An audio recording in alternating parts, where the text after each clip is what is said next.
베드로전서뿐만 아니라 많은 성경의 서신들을 보면 박해 시대를 이야기하죠. 히브리서도 마찬가지고요. 오늘 특히 베드로서도 믿는 사람들의 그 박해 시대. 역사 이후로 이제 300년대 초반에 로마에서 이제 기독교가 국교화가 되잖아요. 근데 그러면서도 국교화 이전까지라도 계속해서 황제에 따라서 간헐적인 박해가 있었고, 또 그 이후에도 보면 박해가 계속됩니다. 그러니까 박해가 쭉 있었던 것이 아니라 조금 이제 몇십 년 잠잠하다가 또 황제에 따라서 또 문제가 되고, 또 계속해서 이런 사건들이 반복이 되다 보니까 신앙 공동체는 항상 처음부터 예수님 당시뿐만 아니라 그 이후에도 교회 공동체의 생각은 초창기에 예수님을 따랐던 이들, 주님의 제자들이 그 사도 요한만 반모섬에서 이제 순교, 그러니까 순교를 반모섬에서의 그 사도 요한 빼고 나머지 사람들 다 순교하죠. 사도 요한은 그가 이제 계시록을 작성해야 되는, 그도 이제 순교당할 뻔하다가 이제 기록을 보게 되면 끓는 물인지 가마에 들어갔다가 살아남아요. 그래서 그가 이제 안 죽으니까 이제 반모섬으로 이제 유배를 보내게 됩니다. 거기서 이제 남은 삶을 이제 서신을 기록하는 거, 요한계시록을 기록하게 되죠. 그래서 초대 교회 공동체는 예수님의 그 제자들을 보면서 또 그의 제자들을 보면서 그리스도 예수를 믿는다라는 것이 이 어려움과 박해를 감당할 수 있는, 또 죽을 수도 있는 일이구나. 그것에 대해서 기억을 하게 됩니다. 그래서 신앙 공동체는 박해받는 것, 어려움 당하는 것을 이상한 것을 여기지 않았는데, 그래도 그 중에서도 믿음이 연약한 자들이 있고, 또 어쨌든 말씀으로 온전히 세워지지 못한 이들을 향해서 오늘 그 주님의 제자들 서신을 통해서 위로하고 권면하고 마지막 때는 어떻게 또 이겨나가야 될지 또한 그 사인으로서 이야기합니다. 성경을 보게 되면 이 마지막 때에 대한 성경의 마지막 때는 예수님 오심의 때예요. 예수님의 말씀이 다 이루어지며 나아가고 있는데 이제 주님께서 오신다라는 약속 자체는 아직 이루어지지 않고 있죠. 성경은 그의 단서를 주고 있어요. 한 영혼이라도 더 구원하시기 위한 하나님의 뜻과 인도하심이 있고, 또 하나님께서 기다리고 계신다라는 거. 하지만은 반드시 주님께서 이 땅에 다시 오신다라고 하는 그 재림의 신앙은 교회 공동체 가운데서 한 번도 변함이 있거나 또 의심의 요소로 다가온 적은 없습니다. 그래서 성경은 예수님께서도 우리가 생각하는 것보다 정말 많은 부분, 마지막 때에 주님 오심의 때가 가까우면 가까울수록 나타나는 이런 징조들에 대해서 말씀하고 있죠.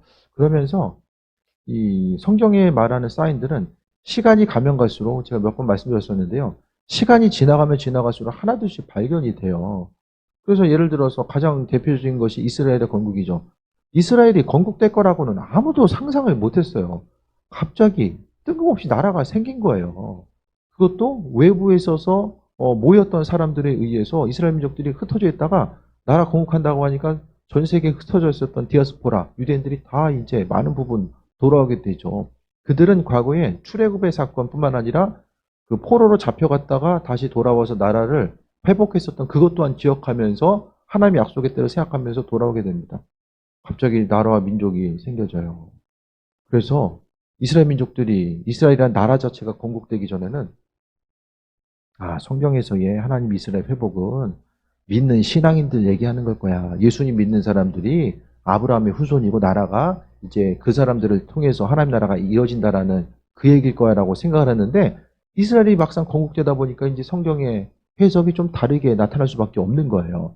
그래서 하나님의 말씀이 하나 둘씩 이루어지는 이런 사건들을 보게 되고요. 또 전설 속에 있었던 왕국이라고 생각했었던 북왕국을 멸망시켰던 아시리아가 이게 사실이구나. 그것이 이제 1800년대 후반에 이게 이제 묻혀 있었던 곳이 도시들이 그 당시에 보면 대부분 강가에 있잖아요. 강가에 있다 보니까 물이 범람해서 묻혀져 있었던 아시리아가 이게 발굴이 되면서 이게 성경의 아시리아가 이게 사실이구나. 이게 이제 나타나게 된 거죠. 그러면서 이제 성경에 있어서 보는 시각들이 또 한편 달라지게 되고, 지금은 이제 고고학적으로 기술들이 좋아져서 성경에 나와 있었던 지명들, 사람 이름들, 그 여러 가지 부분들이 많은 부분 발굴이 돼요. 지금도 이제 고고학하면은 여전히 땅을 파야 되고 중노동인 건 마찬가지인데, 그래도 기술이 좋아져가지고 땅에 뭐가 있는지를 많은 부분이 이제 일일이 파보지 않아도 알게 되는 시대가 됐죠. 그러면서 하나, 둘씩 이제 다윗이라고 하는 이름. 어떤 사람들은 다윗은 그냥 성경에만 나오는 그냥 전설적인 이름이라고 생각했는데 실제적으로 다윗의 집이라고 하는 이런 이름들이 이제 발굴이 되고 이제 많은 부분에 있어서 구약의 기록보다 예수님 당시 예수님에 대한 기록 자체가 그 당시에도 지금도 역사가가 있지만 그 당시에도 역사가가 있거든요.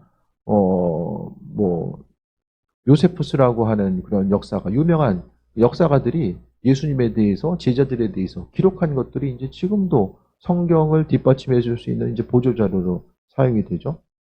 뿐만 아니라 지금 이제 마지막 때를 이야기하면서 가장 중요하게 얘기한 게 뭐냐면 환란과 어려움과 기근, 자연 재해 부분을 이야기하잖아요. 그래서 앞으로의 삶의 모습은 성경은 뭐라고 이야기하냐면요. 점점 더 삶이 힘들어지고 어려워진다라고 말씀하고 있어요. 우리뿐만 아니라 우리가 앞으로 그 자녀들이 살아가야 되는 시대는 정말로 힘들고 어려운 그 고통의 순간이 가중되는 시간을 맞이할 수밖에 없습니다.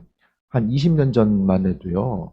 20년 전, 30년 전에 있어서 미래에 대한 영화라든지 미래에 대해서 예측한 사람들은 아주 희망적으로 봤어요. 네?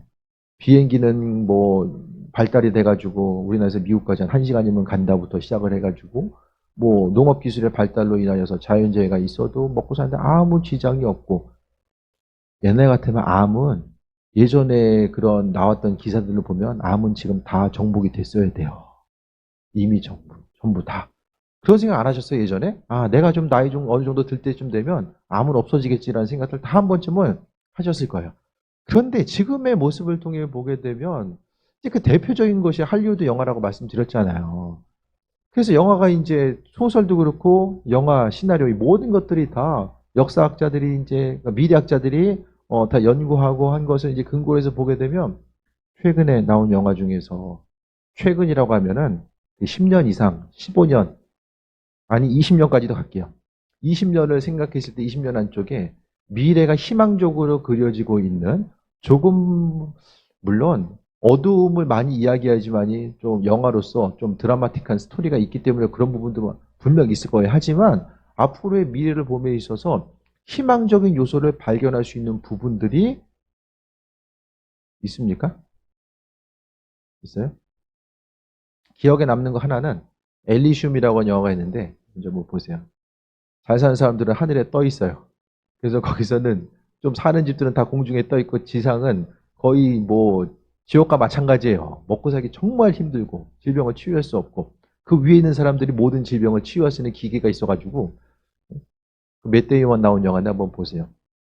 굳이 뭐 그 정도예요. 그려지면 나머지는 다 재앙이에요, 재앙. 예? 핵이 터지고요. 예? 또 심각한 지진이 나타나고 해일이 나타나며 외계인이 침공하고 하늘에서 운석이 떨어져 가지고 이제 그 여러 가지 아마겟돈 같은 영화들 있잖아요. 그래서 한참 요즘엔 또 하다 하다 안 되니까 이제 좀비까지 나오고. 예? 이와 같은 세상의 풍조 자체, 영화 자체가 봤을 때 영화도 이미 미래를 연구한 학자들도 앞으로의 삶의 모습이 정말 아름답게 펼쳐질 것이라고 생각 못한 거예요. 컴퓨터가 한참 개발될 시기에는 우리가 많이 도움을 받았어요. 근데 이게 더 발달되니까 오히려 사람의 영혼을 죽여요. 여러 가지 미디어의 중독, 마약 같은 것도 어떻게 됩니까? 천연 마약이 아니라 이제는 합성 마약이 분자 구조, 이제 화학 구조를 이용해 가지고 조금 더 값싸고 강력한 마약들이 생겨나는 거예요. 기술 발달이 오히려 사람들을 죽이는 것으로서 계속해서 다가오게 됩니다. 물 마시는 거에 대해서 힘들어진 지 오래됐고, 이제 숨 쉬는 거 우리가 걱정하고 있고요. 정상적인 삶의 패턴을 찾기가 점점 힘들어지죠. 이전보다는 많은 사람들이 도시에 몰려 살지만 앞으로는 흩어짐의 요소가 많이 나타날 거예요. 그런데 이번 팬데믹을 통해서 우리가 생각했던 것이 뭐냐면 성경에서는 말세에 이런 현상들이 나타날 것이다. 예수님이 많은 말씀을 하고 있잖아요. 환난과 기근과 지진과 전쟁과 전염병. 그런데요. 그 모든 환난과 어려움들을 이야기함에 있어서 이전에는 그 환난과 어려움이 국지적인 사건이었어요. 일부분에만 나타나는 거. 그러니까 옛날에는 뭐 환란이 있어도 옆에 나라, 그 나라에 뭐 이런 일도 있구나. 중요한 얘기하는데 좀 핸드폰 좀 그만하시고. 네. 핸드폰 볼 때가 아니야, 지금. 네. 이전에는, 사건 자체가 뭐였냐면은, 어, 국지적인 사건 자체. 그러니까 옆 동네에서 일어나게 되면 우리 동네랑은 별로 상관이 없는 사건들로 비춰졌어요. 그런데 지금 어떻습니까? 이 팬데믹이라는 그 요소를 통해서 뭐가 되냐면은 성경에서의 말하는 그런 내용들이 환난과 기근과 어려움들이 그러니까 성경에서의 말하는 것은 전 세계를 향해서 이야기하는 거잖아요. 네? 마지막 때의 사건은 일부 지역만 얘기하고 있지 않아요. 환난과 어려움을 전 세계적인 지구적인 재앙으로서 이야기하고 있거든요. 그런데 팬데믹 이전에는 이 지구적인 환난과 어려움이 뭔지를 잘 몰랐어요. 이전에는. 네? 해일이 있건 지진이 있건 다 옆 동네 이야기이고 아주 한 곳에 그 국지적으로 국한된 이야기였었는데 지금은 어떻습니까? 이 세계적인 전염병을 겪으면서 성경에서 말하는 재앙 자체가 일부 지역이 아니라 세상 모든 많은 곳을 향해서 펼쳐지는 그런 이야기구나. 그것이 이제 피부로 와닿게 되는 이런 결정적인 순간이 되었다라는 거예요. 그래서 성경은 이미 2000년 전에 사람이 삶을 살아가면 살아갈수록 환난과 어려움이 다가올 수밖에 없고 그 환난과 어려움은 주님 만날 때에 대한 중요한 사인과 징조 중에 하나다라고 말씀하고 있고 이 성경의 말씀이 시간이 가면 갈수록 많은 부분 괴리감이 생기는 것이 아니라 오히려 더 많은 부분 알아가면 알아갈수록 더욱더 하나님의 이끄신가 그 말씀이 무슨 뜻인지를 오히려 해석이 되는 결과들을 맞이하게 됩니다. 그래서 한참 이제 과학의 영역 가운데 발달해서 나아가는 그 부분이 있었고 이제는 많은 부분 과학이 이제 어떤 한계치를 드러내는 부분도 많이 보이잖아요. 과학 발달이 날마다 빠르게 진행되는 것 같지만은 또 그것이 또 일부분의 영역이고 100년 전이나 지금이나 여전히 우리가 지금 화석연료 태워가지고 석유나 가스도 다 마찬가지죠. 그것에 의존해서 지금 석탄이나 의존해서 지금까지도 살아가고 있어요. 이전의 모습이 정말 발달돼야 되는 부분에 대해서는 발달되지 못하는 부분이 많이 있고 그로 인해서 환난과 어려움들이 가중되고 있음을 보게 됩니다. 그래서 지금이 왜 마지막 때냐? 우리가 시선을 말씀을 통해서 왜 세상을 바라봐야 되냐? 그런 부분이 왜 중요한지를 지금 미리 좀 말씀드립니다. 그래서 주님 오심의 때가 다가왔을 때 성도들이 어떤 삶을 살아가야 되느냐? 젊은 자들은 이와 같이 장로들에게 순종하고 장로들은 교회에 목회자일 수도 있고 교회의 지도자일 수도 있어요. 순종. 순종하라고 그러면 어떻습니까? 다들 이제 익숙하지 않아요. 우리가 예전 시대는 순종하면은 마땅히 사람이 인간다운 삶, 정말 그 예의 바르고 그러니까 사회의 구성으로서 온전한 삶을 살아감에 있어서 이 순종이라는 것은 마땅히 구비되어야 될 영역이고 순종하지 못한다라는 것은 뭔가 비정상적인 영역으로 비춰져 왔습니다. 근데 시대가 가면서 개인의 그 개성과 그런 다양성들이 이제 존중되고 이렇게 하면서 순종한다라는 것. 세상에서 순종의 단어가 어울리는 곳이 어디입니까? 마지막까지 남은 것이 군대와 교회였는데 이제 군대도 이제 좀 사라지는 것 같아요. 점점 더 사라지는 것 같고 이제 마지막으로 이제 순종을 얘기하는 데는 거의 이제 교회밖에 남지 않습니다. 순종을 얘기하면 뭔가 구시대적이고 사람을 억압하고 자유를 억누르는 거 사라져야 될 것들 개인의 개성을 존중하지 못하는 어떤 것들로 인식되는 것이 지금의 모습이죠. 그런데 교회는 왜 자꾸 순종을 이야기하냐? 하나님이 그렇게 말씀하셨기 때문이에요. 성경은 이스라엘 민족들이 출발은 왕권이거든요. 하나님 왕으로서 말씀하시고 이스라엘 민족들 백성들은 순종하는 거예요. 그냥 하나님이 그냥 친절하게 설명을 하실 때도 있지만 많은 부분에 있어서는 그냥 가. 선지자들에게서도 그냥 가라. 그냥 말씀하세요. 이유를 말씀하실 수도 있지만 많은 부분 그냥 말씀대로 행하는 거예요. 근데 그 선지자들도 그렇고 하나님의 백성들이 왜 그렇게 했냐면 믿음 때문이에요. 이해되지 않아도 하나님은 창조주시기 때문에 그분의 방법대로 일하신다라는 믿음 때문에 움직이고 반응했던 거예요. 지금 이 시대는 순종하여야만 모습이 어려워진 것은 신뢰감이 상실된 거죠. 회사에서도 그렇고 각각에 속한 곳에서 교회에서도 신뢰감이 이제 사라지다 보니까 하나님 말씀에 대한 신뢰함, 사람들에 대한 신뢰함이 사라지다 보니까 이 순종하면은 뭔가 손해보고 뭔가를 어떤 그 질서에 대해서 순종하면서 움직이다 보면은 뭔가 환난과 어려움이 닥칠 것 같은 그런 어려움들이 계속될 수밖에 없는 것. 젊은 세대에서는 세월호 사건이 결정적이었죠. 예. 권위에 순종하거나 어쨌든 그동안의 공식대로 있었을 때에 당황할 수 있는 어려움들이 아마 머리에 많이 각인이 돼 있지 않았을까라는 생각도 해보게 됩니다. 하지만 말씀대로 수록한 순종하는 것, 성경에서 믿음을 이야기하잖아요. 그러니까 젊은 세대들이 이 시대 가운데 한국에서 이제 절반 이상이 이제 종교가 없어요. 네. 종교가 없는 비율이 기독교뿐만 아니라 종교 없는 비율이 절반 이상이에요. 그러니까 왜 그렇습니까? 믿음 자체, 누군가를 향한 믿음 자체를 갖기가 그만큼 힘든 거예요. 신뢰성을 상실하고 불신이 만연한 사회를 살다 보니까 누군가를 향해서 신뢰하는 거. 부모들도 자녀들에게 누군가를 믿으라고 가르칩니까? 아니면 의심부터 하라고 가르칩니까? 계속해서 사회의 기술의 발전은 사람을 속이는데, 예? 속이는데 계속해서 이용되잖아요. 예? 평범한 사람들도 언제든지 사기당하고 속을 수 있는 사회. 그러니까 이제 불신이 만연하다 보니까 순종할 수가 없는 거예요. 순종하는 것 자체보다는 내가 내 방법대로 사는 것이 인생에 훨씬 더 유익이 된다라고 생각하는 세대가 되어 버렸습니다. 하지만은 이게 이제 마지막 때의 모습이거든요. 하지만은 교회 공동체들에게 젊은 자들아 장로들에게 순종해라. 하나님이 교회 가운데 허락하신 교회 리더들에게 허락하신 질서가 있고 또 그 질서대로 교회가 수행되지 않으면 그러니까 교회 질서가 없어지면은 교회는 유지될 수가 없어요. 우리가 어떤 육신적인 이득과 목적 가지고 모이거나 뭐 월급 받고 모이는 거 아니잖아요. 그렇게 하다 보니까 교회 우리의 공통점 무엇입니까? 하나님 말씀 아니면은 뭐 같은 동네 사는 거, 인천 사는 거 외에는 공통점이 없어요. 그렇게 하다 보니까 교회 공동체가 만남을 이루어가서 어떤 목적을 이뤄갈 수가 없는 거예요. 하나님 뜻대로 살아갈 수가 없는 거.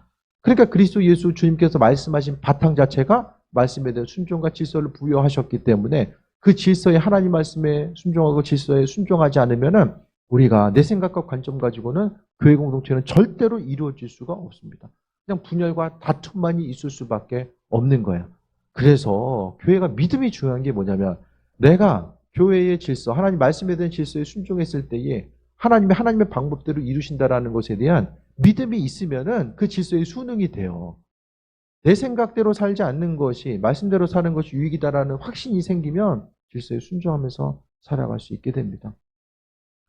교회 밖을 나가면 어느 곳에서도 순종을 더 이상 이야기하지 않은 이때에 교회 공동체 가운데 순종을 이야기하고 말씀대로 살아가야 되고 내 생각과 내 관점보다 세상과는 점점 교회와 세상이 반대로 가잖아요. 이전에 비슷했던 부분들도 이제는 다 반대로 흘러가게 됩니다. 옳고 그름을 떠나서 신앙인들은 하나님 말씀을 통해서 삶의 행복을 누리고자 하는 이들이 우리잖아요. 그렇다라고 한다면 날마다의 삶의 정관에 보고 듣는 것이 있고 또 예배 공동체를 통해서 보고 듣는 것이 있는데 그 가운데서 이 괴리감을 얼마나 좁혀갈 수 있느냐 그것은 믿음밖에 없다라는 거예요. 하나님은 겸손으로 그렇기 때문에 겸손으로 다 허리를 동이라. 내가 내 방법대로 살아가는 것이 아니라 하나님 말씀대로 살아가는 것이 겸손이고 그런데 하나님은 지난 주간에 말씀드렸던 것처럼 또 말씀하고 있어요. 교만자를 대적하신다. 교만한 자는 무엇입니까? 말씀, 그러니까 기도하지 않고 말씀과 기도가 없는 게 교만이에요. 왜냐하면 저도 일부 시간에 말씀드렸던 것처럼 기도하고 말씀이 아니면 신앙, 목회뿐만 아니라 믿음 유지하는 게 너무 힘든 거예요. 이 시대에. 잡다한 이 보여지고 들려지는 것들, 또 보이는 것에 민감하게 반응하는 이 모든 것들 때문에 참 믿음 생활하는 거, 목회자로서의 뿐만 아니라 믿음 지키는 게 너무 힘든 시대구나. 점점 더. 그래서 저는 정말 믿음 지키려고 기도해요. 아니, 목사님도 믿음 지키기 위해서 힘들어하면 어떡해요. 그렇게 이해할 수 있겠지만 실제적으로 저나 여러분이나 그러니까 그런 생각이 들어요. 어쨌든 날마다 이제 교회에서 상주하고 있는 저도 이렇게 믿음 지키기가 힘든데 여러분 자신은 날마다 사회생활하고 교회 밖에 있으면서 믿음을 가지고 살아가는 것 자체가 정말 쉽지 않겠다라는 생각을 해보게 됩니다. 그러니까 기도하고 하나님 말씀이 아니면 우리가 정상적인 신앙생활을 한다는 것 자체가 이제는 좀 불가능한 시대가 아닐까라는 생각을 합니다. 그러니까 공급받음이 없으면 하나님은 또 공급받음이 없으면 이 시대가 주는 생각과 세상 풍조와 사조로 인하여서 우리가 정상적인 패턴을 가지고 판단하고 또 인생에 있어서 정말 기쁘고 행복한 삶을 살아가기가 쉽지 않은 시대라고 생각을 하게 됩니다. 교만한 거, 하나님 없이도 살 수 있다라는 것이고, 또 기도와 말씀 없이도 내가 정상적으로 삶을 살아갈 수 있다라는 생각 자체가 이게 이제 교만함의 모습이 아닐까 생각합니다. 세상 보면 겉모습은 다들 정상으로 보이는데 내면의 모습이 그렇지 않은 경우들이 너무나 많이 있어요. 대화를 하다 보면 내면에 있는 모습이 정말로 이 정상이 아니구나. 그런 부분이 비춰질 때가 너무나도 많이 있고 이것이 점점 더 심해질 거예요. 내면에 갖고 있는 어려움들을 어디서 말할 때도 없고 풀 때도 없고 식구들끼리 가지고 있는 어려움들 다 이야기합니까? 말 못하잖아요. 그럼 가족들끼리도 얘기 못하는 거 다른 곳에 살 수 있어요? 그것도 힘들잖아요. 그럼 누구한테 얘기를 해요? 하나님밖에 얘기할 곳이 없어요. 정말 친밀함 가지고 하나님께 한번 얘기해 보세요. 아버지께서 내게 주신 마음이 있어요. 그냥 깨달아 알게 하시고 내가 몰랐던 것들 하나님께서 깨달아 알게 하시고 은혜로 베풀어 주신 것들을 경험할 수 있어야만 합니다. 겸손한 자들에게 교만한 자들은 하나님을 적으로 돌리는 그런 결과를 나타내지만은 겸손한 자들에게 하나님 은혜를 주신다라고 말씀합니다. 그러면서 6절부터 이 마지막 때를 어떻게 살아가야 되는가를 말씀하고 있어요. 그러면 하나님의 능하신 손 아래에서 겸손하라. 때가 되면 늘 높이시리라. 겸손하라고 말씀합니다. 하나님 아니면 내가 살아갈 수 없습니다. 날마다 고백하세요. 나 자신의 연약함을 고백하고 주의 도우심이 아니면 살아갈 수 없음을 고백하시고 그 고백함과 동시에 하나님의 일하심을 기대하세요. 하나님 내가 할 수 없기 때문에 하나님께서 하실 줄 믿습니다. 스스로 교만하면 무엇을 하기 위해서 계속해서 해야 돼요. 이것도 해야 되고 저것도 해야 되고 젊은 세대들은 취직하기 위해서 이것도 해야 되고 저것도 해야 되고 끊임없이 사람이 할 일 생각하면 끝이 있습니까? 계속 해야 돼요. 끊임없이 계속 해야 됩니다. 하지만 하나님이 겸손하라고 말씀합니다. 내가 내 방법대로 살아서 인생 행복을 취할 수 있는 것이 아님을 고백하며 하나님의 뜻과 인도하심과 예배하심을 생각하면서 나아가는 거죠. 겸손한 자들에게 하나님께서는 은혜를 주시고 또한 하나님께서는 겸손한 이들에게 어떻게 하십니까? 때가 되면 높이신대요. 주님 의지하는 사람들, 저는 겸손을 하나님 의지하는 것으로서 해석하고 싶어요. 그래서 무엇보다 뭐가 보이든 파도가 오든 환난과 어려움이 있든 세상에서 소식 자체가 어떠하든지 간에 항상 삶의 여정 가운데 하나님의 도우심 가운데 나는 살기 때문에 그러니까 무엇 때문에 인생이 기쁠 수 있는가 우리가 아주 근본적인 것을 돌아가서 무슨 일 때문에 무엇 때문에 인생을 기쁘게 살아갈 수 있는가 생각해 볼 수 있길 바랍니다. 인생이 무엇 때문에 기쁜가? 다른 어떤 것보다도 세상에서의 정말 참된 기쁨은요. 저는 그래요. 다른 것보다도 하나님께서 내게 관심을 기울이고 계시고 내 마음에 어려움이 있을 때에 아버지께서 깨달을 수 있는 은혜. 하나님께서 마음에 감동 주시고 은혜 더하시고 함께 하심을 통해서 이 새해 먹고 나아갈 수 있는 거. 그런 부분이죠. 그래서 날마다 기도하다 보면 하나님께서 우리의 삶의 여정 가운데 주시는 것들이 무엇인지. 그러니까 어떤 문제가 있을 때에 사람들과의 관계성 가운데도 그렇거든요. 하나님을 향해서 어떤 관계 가운데서 저 사람은 왜 저럴까? 이건 정상적인 것이 아닌데? 왜 그럴까?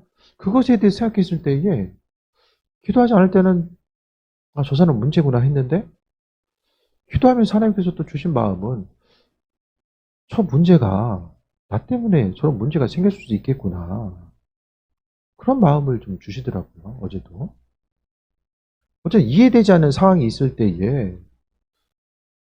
사람으로는 기도하지 않을 때는 절대로 내가 생각할 수 없는 부분들, 내 머리에서는 절대로 나올 수 없는 생각들, 내가 입술로서 절대로 고백할 수 없는 그 부분들이 어느 순간 내가 하고 있고 또 이전에는 동의되지 않았던 부분이 어느 순간 내가 그것을 동의하고 있는 거예요. 저 사람 문제지. 그때 나는 할 만큼 했는데 이렇게 생각했던 부분이 어느 순간 이게 내 문제. 나로부터 내가 어떤 일들을 행하지 않고 내가 사회 영향력을 끼치지 못함으로 인해서 파생된 결과일 수 있겠구나라는 생각을 가지고 나 자신을 먼저 돌아보게 되는 그런 결과들. 이 모든 것들이 정말 기도하고 하나님께 나아가고자 했을 때에 아버지께서 우리에게 허락하시는 그 은혜이고 인도하심의 증거가 아닌가라는 생각을 다시 한번 해보게 됩니다. 겸손하면 주님 의지하고 인도하심 받아 나아가면 때가 되면 너희를 높이신다라고 말씀합니다. 하나님이 높여주셔야 돼요. 사람이 스스로 높여지려고 하면 되게 보기가 안 좋아져요. 스스로 높아지려고 하면 어떻게 됩니까? 다른 사람들 밟고 일어서야 되거든요. 또 사람 이용해야 되고. 그렇게 하다 보면은 하나님의 영광이 나타날 수가 없어요. 그렇게 올라간 자리는 오래 갈 수도 없어요. 그냥 바로 또 내려오게 돼요. 하나님 원하지 않는 자리이기 때문에. 그러니까 기다리세요. 하나님이 나 자신을 높이시고 인도하시면 기다리세요. 마음에 조급함 가질 것도 없어요. 주께서 높이시고 인도하시면 때를 기다리면서 나아가는 것입니다. 7절에 두 번째로 마지막 때 우리가 해야 될 것은 염려를 주께 맡기라. 너희 염려를 다 주께 맡기라. 이는 그가 너희를 돌보십니다. 염려 세상에 맡길 데가 없어요. 우리 세상에 염려 맡길 데도 없고 말할 데도 없어요. 내 염려, 각자 다들 힘든데 누가 내 염려를 맡아줘요. 없어요. 염려를 성경은 주께 맡기라고 해요. 마지막 때가 되면 될수록 염려는 다 주께 맡겨요. 어떤 사람이 주께 맡겨요? 믿음 있는 사람들이 주께 맡겨요. 하나님이 행하신다라는 믿음 있는 사람들이 주님께 맡길 수가 있어요. 그게 아니면 내가 다 해야 되는 사람들은 믿음 없으면 내가 해야 되잖아요. 염려에 뭐가 문제가 있는데 옆에서 그냥 불구경하는 것처럼 구경해요? 뭔가 해야 되잖아요. 그 문제 해결하기 위해서. 근데 그거 주께 맡기고 기도하라는 거예요. 문제가 있을 때에 계속 해결하려고 해서 어린 시절에 애들 머리 한 번씩은 다 머리카락 잘라준 적이 있을 거예요. 잘라다가 어떻게 됩니까? 결국에는 미용실 보내잖아요. 그래서 머리 싹 밀어가지고 돌아오잖아요. 수습이 안 되는 거예요. 잘리다 보면은. 뭐 하려고 하다 보면 다 인생의 삶의 모습이 그렇지 않을까 생각을 하게 돼요. 하려고 하면 할수록, 스스로 해결하려고 하면 할수록 이게 수습이 안 되는 경우가 상당히 많이 있습니다. 그럼 수습 안 된다고 포기하는 것이 아니라 염려를 주께 맡기라고 했으니까 마지막 때가 되면 낼수록 다가오게 되는 근심과 염려, 불안의 문제를 주께 맡기라고요. 세상 사람들이 정신적으로 병들고 문제 생기는 건요. 이거 맡길 데가 없어요. 누구에게 맡길지도 모르고 어떻게 맡겨야 되는지도 몰라요. 그것 때문에 점점 더 심령이 피폐해져요. 우리가 알게 모르게 예수님 때문에 얼마나 많은 것들을 누리고 있는가.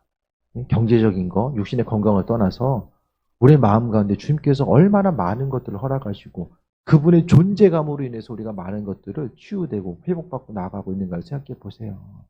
하나님께서 우리의 마음 치유하시고 회복하시고 은혜 충만함으로 함께 하시는 그 모든 것들에 대해서 기쁨과 감사함으로 바라보는 거예요.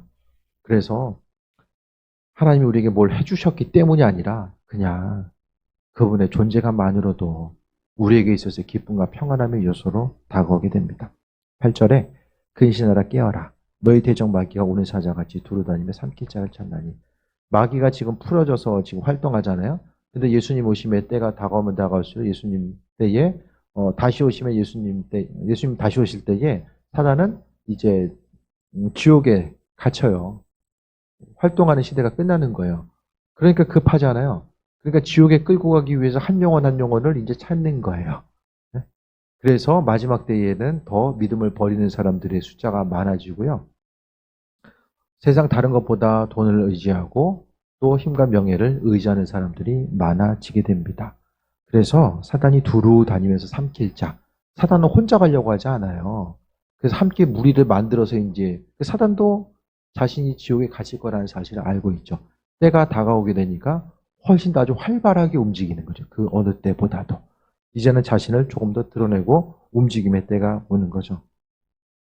그래서 베드로 사도는 이 사단의 활동을 아주 리얼하게 표현하고 있어요. 사자. 네? 맹수의 대표적인 예가 사자고 이 당시에 사람 죽일 때 어떻게 했습니까? 그 동물 가죽을 사람 앞에 이제 사용시킬 때 로마에서 그거야겠지 했잖아요. 사람에게 가죽을 입히고 그 동물 그 사자나 어떤 그 들개들 앞에 풀어놓는 거예요. 그래서 죽음을 맞이하게 되는 이런 상황들. 우는 사자는 배고파서 오는 거예요. 그냥 오는 게 아니라. 그러니까 이 시대는 사람들은 그냥 평범하게 그냥 팬데믹 지나가면 세상이 편안해 보이고 환란거려. 지금요. 그 테슬라 회장이 일론 머스크가 재산이 350조예요. 우리나라 1년 예산 나라에서 1년 쓰는 예산보다 그 사람이 가지고 있는 돈이 더 많은 거예요. 더 많거나 조금 비슷하거나 좀 적을 수도 있겠구나. 우리나라 예산이 좀 많아졌으니까. 양극화가 지금 극단으로 치닫고 있습니다. 팬데믹 때문에 사람들이 더 일을 못했잖아요. 예. 가지고 있는 사람들은 가지고 있는 것을 통해서 부를 늘려가는 사람들. 양극화가 점점 더 심해지고 이것이 해결될 가능성은 없어요. 제가 보기엔 없어요. 그러니까 점점 더 물가는 상승하고 많이 가지고 있는 이들에게 있어서 물가 상승은 별로 이렇게 문제가 되지 않아요. 이 시대 가운데서 환란과 어려움의 시대 가운데서 이렇게 양극단으로 치닫는 사회, 극단으로 나아간다는 것은 무슨 소리입니까? 갈등이 심해지는 거예요. 서로 잘 살면 한 나라 가운데서 서로 잘 살고 나라가 더 더불어서 잘 살면 문제가 나타날 것도 없어요. 극단으로 나아간다는 것은 점점 더 환란과 어려움과 분쟁이 많아질 수밖에 없다라는 거예요. 그래서 교회가 부흥하려면 서로 잘 돼야 되고, 네? 사업체도 그렇고 잘 되려면은 사장이나 지금 일하는 사람들이나 직원이나 같이 잘 돼야 되잖아요. 사단은 마지막 때가 된 것을 알아요. 다가오고 있는 것을 알아요. 정확한 시기는 모르지만 알고 있어요. 그러니까 점점 더 분열과 다툼을 일으키고 원망과 불평하게 하고 억울함을 갖게 하고 다른 사람들을 돌아보기보다는 내가 제일 힘든 사람이야. 나만 생각하게 만드는 일들. 그래서 사단이 우는 사자같이 삼킬 자를 계속해 찾아요. 평안해 보여도 평안한 시대가 아니라는 거예요. 조용해 보여도 그냥 밖에 나가면 하늘에 구름 있고 새가 지저귀도 그게 눈으로 보기에는 좋아 보여도 영적인 상황 가운데서는 지금은 전쟁터나 마찬가지다. 그런 것들을 믿음의 눈을 통해서 잘 분별할 수 있어야만 합니다. 9절 봅니다. 너희는 믿음을 굳건히 하라. 마지막으로 믿음을 굳건히 하래요. 마지막 때에 주님 오심의 때가 가까우면 가까울수록 믿음을 굳건히 하래요. 그것이 바로 이제 핵심적인 내용이죠. 믿음을 굳건히 해서 사단을 대적하려. 우리의 믿음을 흔들고 사람 원망하게 하고 불평하게 만들고 나 자신을 돌아보지 못하게 하는 것들, 내 안에서 기쁨을 빼앗아 가려고 하는 모든 것들에 대해서 경계하고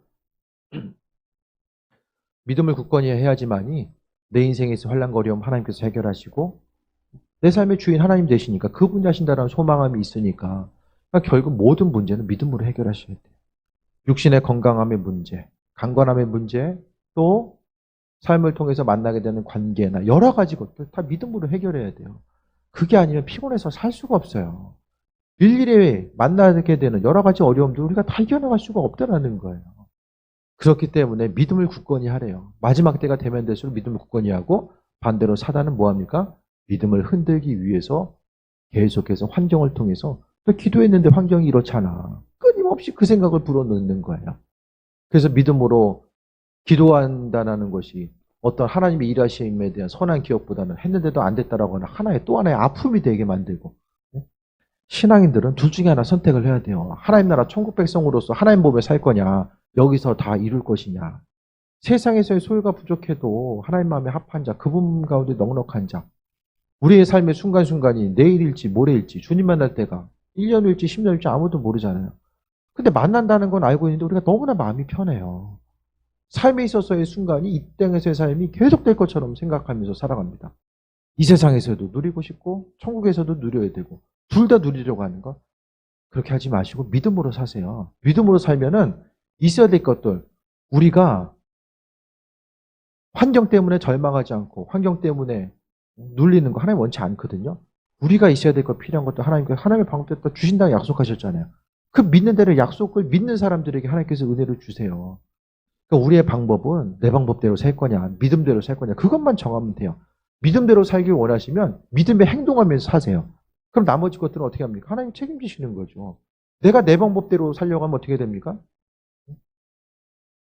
믿음 생활이 공존할 수가 없어요.